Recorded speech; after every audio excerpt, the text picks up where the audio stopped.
Hello friends, this is Govind Pandey and welcome to my English YouTube channel. Friends, आज syntax का बहुत ही important topic है आप लोगों के लिए और उसका नाम है एडजेक्टिव। हम लोग एडजेक्टिव का पूरा एनालिसिस करेंगे, पूरा एडजेक्टिव हम लोग पढ़ेंगे। वीडियो को पूरा देखिएगा, मजा बहुत आने वाला है।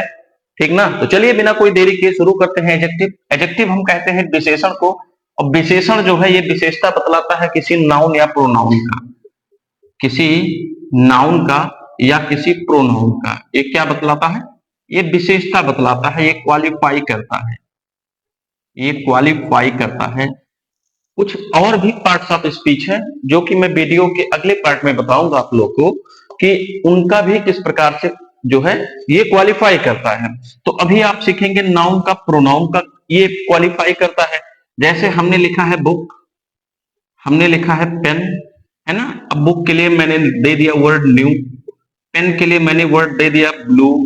तो जो न्यू बुक हो गया, ब्लू पेन हो गया, ठीक ना? तो इस प्रकार से एडजेक्टिव का यूज होता है। एक और चीज है जो आप लोगों को जानने के लिए बहुत ही आवश्यक है, ये चीज है कि इसका हम दो प्रकार से यूज करते हैं। एक यूज हम करते हैं एट्रीब्यूटिव और दूसरा यूज इसका हम करते हैं ऑब्जेक्टिव। यानी एक जो होता है नाउन के पहले यूज होता है यही एडजेक्टिव, और दूसरा क्या होता है, ये नाउन के बाद में भी यूज होता है। किस प्रकार से? जैसे हम कह सकते हैं कि I have a new bag, this is a very young child. तो आप देख सकते हैं यहाँ चाइल्ड के पहले लगा है, यहाँ बैग के पहले लगा है।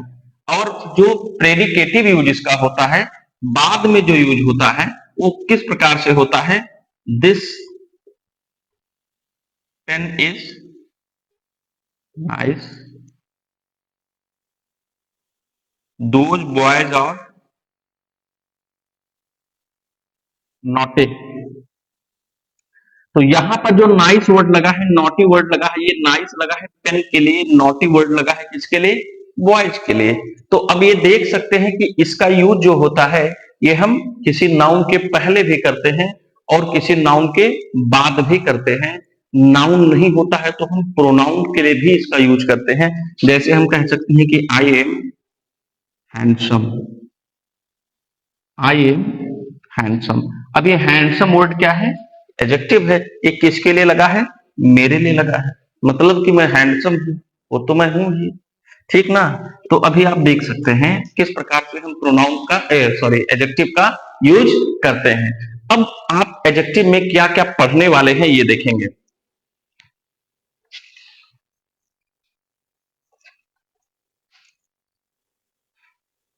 एडजेक्टिव में आप लोग पढ़ने वाले हैं प्रॉपर एडजेक्टिव,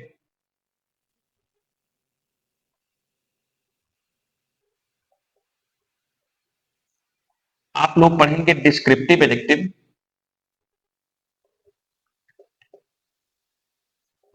आप लोग पढ़ेंगे quantitative adjective,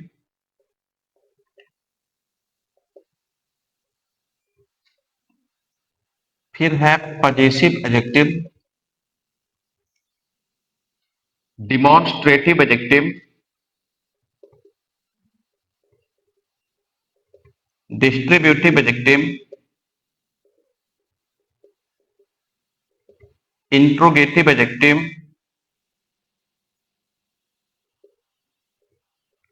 the next one is emphasizing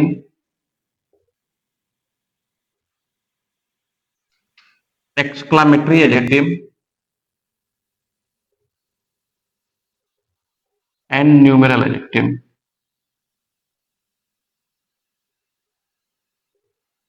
तो कितने हो गए टोटल? दो, दो चार, दो छह, दो आठ, दो 10। टोटल क्या है?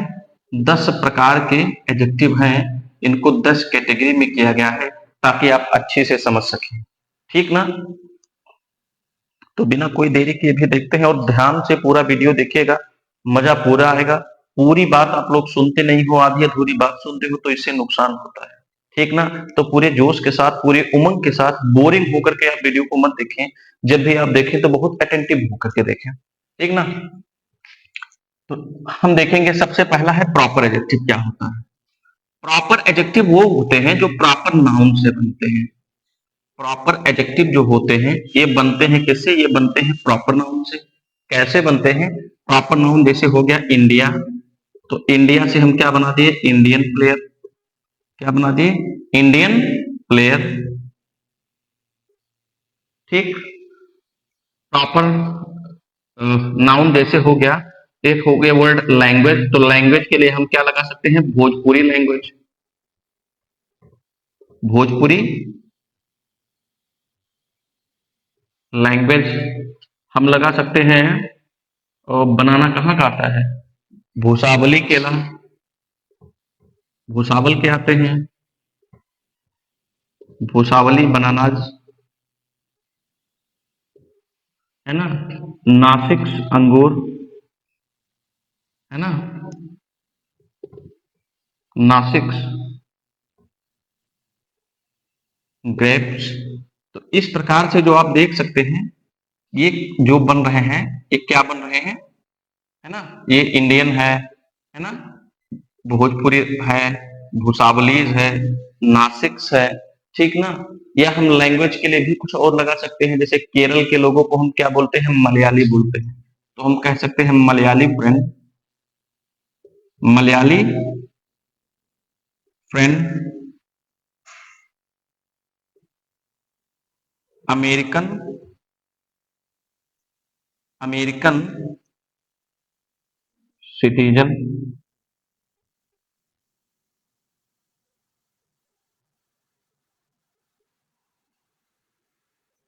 जापानी टेक्निक। तो ये सब क्या है? ये सब क्या बन रहे हैं? ये बन रहे हैं प्रॉपर एडजेक्टिव। तो प्रॉपर नाउन से जो बनते हैं वो बनते हैं प्रॉपर एडजेक्टिव बनते हैं। इस प्रकार से इनका यूज होता है। सेकंड चीज होता है डिस्क्रिप्टिव। ठीक है।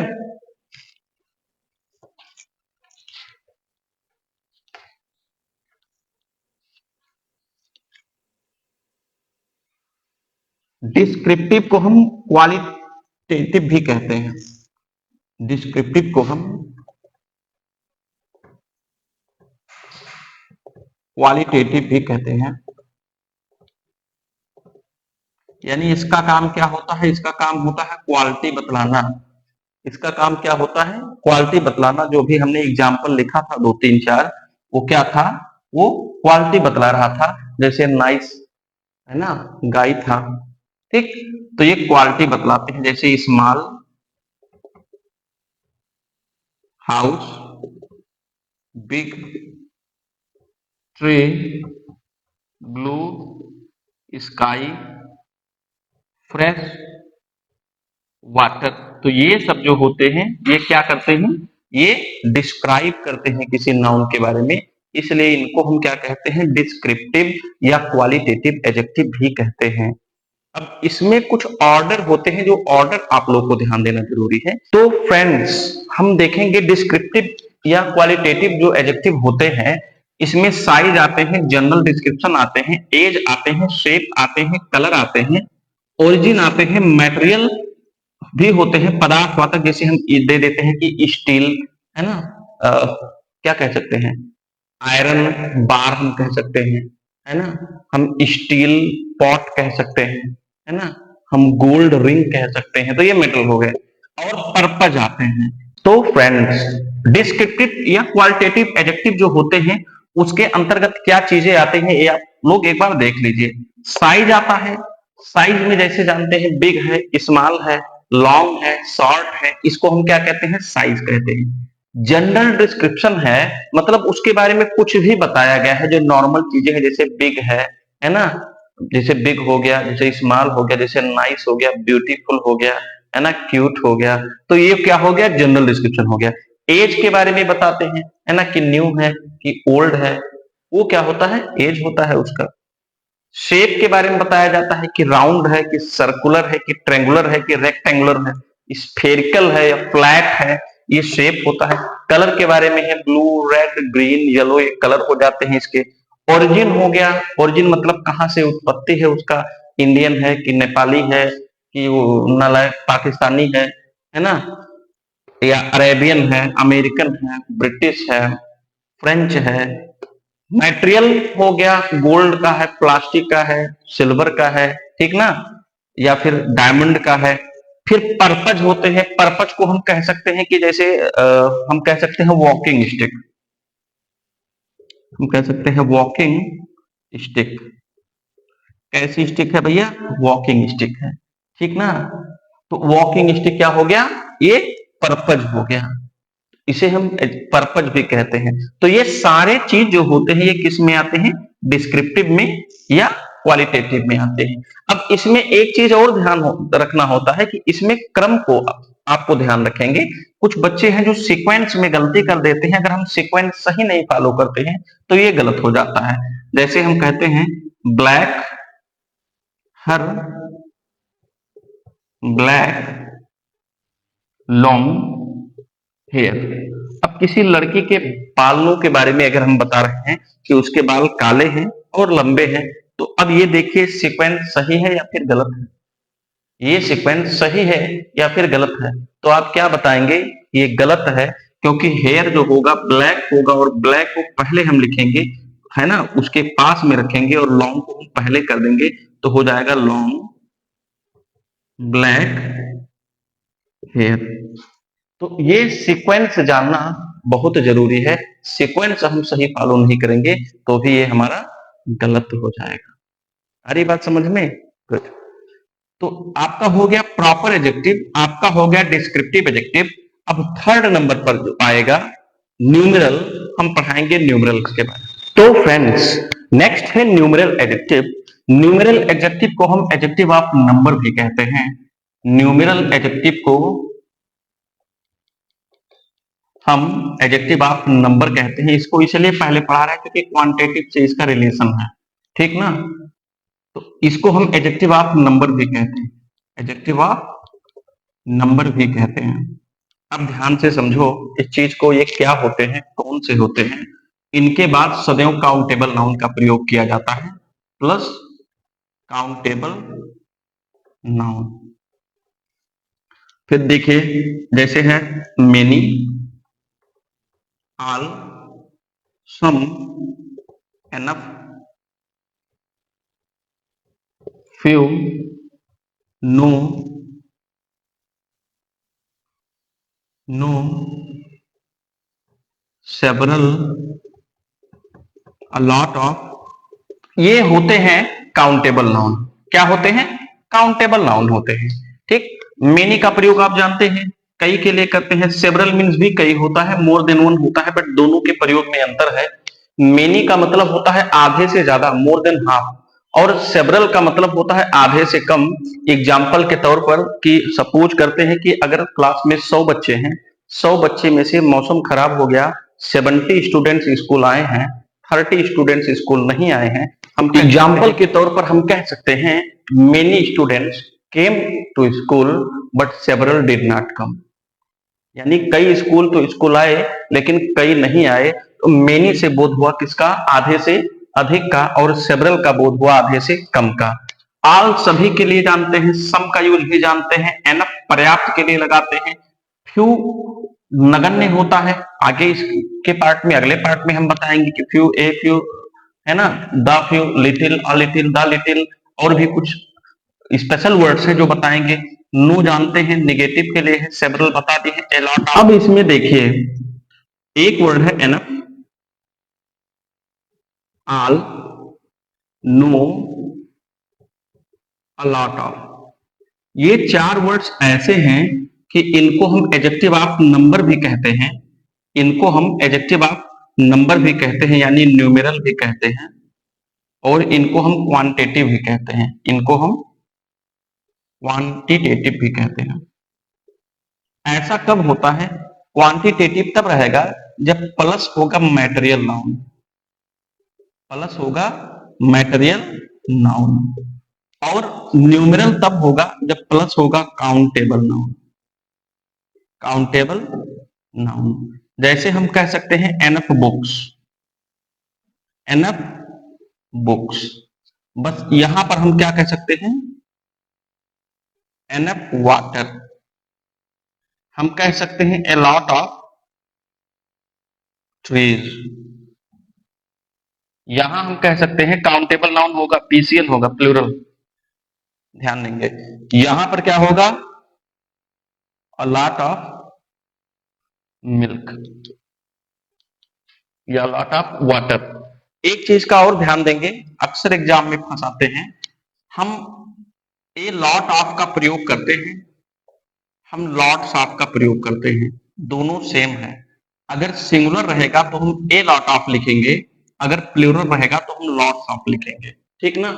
तो इस प्रकार से आपने सीखा कि न्यूमरल एडजेक्टिव्स में कुछ वर्ड ऐसे होते हैं जो न्यूमरल भी होते हैं और क्वांटिटेटिव भी होते हैं, ठीक। अब न्यूमरल एडजेक्टिव को हम तीन पार्ट में बांटते हैं, बहुत ध्यान से समझिएगा, मजा आने वाला है अभी। न्यूमरल एडजेक्टिव को हम तीन पार्ट में बांटते हैं, वो कौन कौन से होते हैं तीनों पार्ट, ये ध्यान से समझिएगा। अक्सर ये क्वेश्चन एग्जाम में कई बार आता है, न्यूमरल एडजेक्टिव को हम तीन पार्ट में बांटते हैं, वो तीनों पार्ट होता है ओसीएम। क्या होता है, ओसीएम। एक होता है ऑर्डिनल, फिर है कार्डिनल, फिर होता है मल्टीप्लिकेटिव। ऑर्डिनल जो होता है ये होता है फर्स्ट, सेकंड, थर्ड, फोर्थ, ये अगर है तो ये होता है ऑर्डिनल। कार्डिनल होता है 1 2 3 4, और मल्टीप्लिकेटिव होता है फर्स्ट, मल्टीप्लिकेटिव होता है सिंगल, डबल, ट्रिपल, ठीक। ये ओसीएम फार्मूला हमारे लिए समझना बहुत जरूरी है। ये एक ऑर्डर में लिखा है कि यदि तीनों एडजेक्टिव एक साथ आ रहे हो तो हम क्या करते हैं, हम ओसीएम फार्मूले का यूज करते हैं। पहले ऑर्डिनल आता है, फिर कार्डिनल आता है, फिर मल्टीप्लिकेटिव आता है। एग्जाम्पल इसका है, they have read the 5 first chapter of the book, ठीक ना। अब इसमें देख लीजिए कि क्या क्या आया है, 5 आया है और फर्स्ट आया है। अब यहां से हम देखेंगे 5 कहां पर है, 5 है यहां पर, 1 2 3 4 5 यहां पर है, और फर्स्ट कहां पर है, फर्स्ट पहले में है, तो पहले ये आ गया है 1 2 3, यानी क्रम क्या बनेगा, 12 का बनेगा, 23 का बनेगा, 13 का बनेगा। और क्रम ये क्या बना रहे हैं, पहले सेकंड को ला रहे हैं, फिर एक, तो 21 का अगर क्रम ला रहे हैं तो ये गलत हो रहा है। तो क्रम हमको क्या सही करना है, हमको इसी सीक्वेंस में सही करना है। तो क्या हो जाएगा, the first 5 chapter of the book. आ रही बात समझ में, आई होप मजा तो आ ही रहा होगा बहुत ज्यादा, है ना। तो फ्रेंड्स, न्यूमेरल एडजेक्टिव में ये जो तीन होते हैं हम पढ़ाए हैं, ऑर्डिनल, कार्डिनल, मल्टीप्लिकेटिव, मल्टीप्लिकेटिव, इनको हम कहते हैं डेफिनिट। क्या कहते हैं, डेफिनिट। और इसी का एक पार्ट और होता है जिसे हम इनडेफिनिट कहते हैं, वो आप सीख लीजिए क्या होते हैं। डेफिनिट तो आपको आ गया, डेफिनिट के बाद जो सेकंड पार्ट इसका है वो है इनडेफिनिट।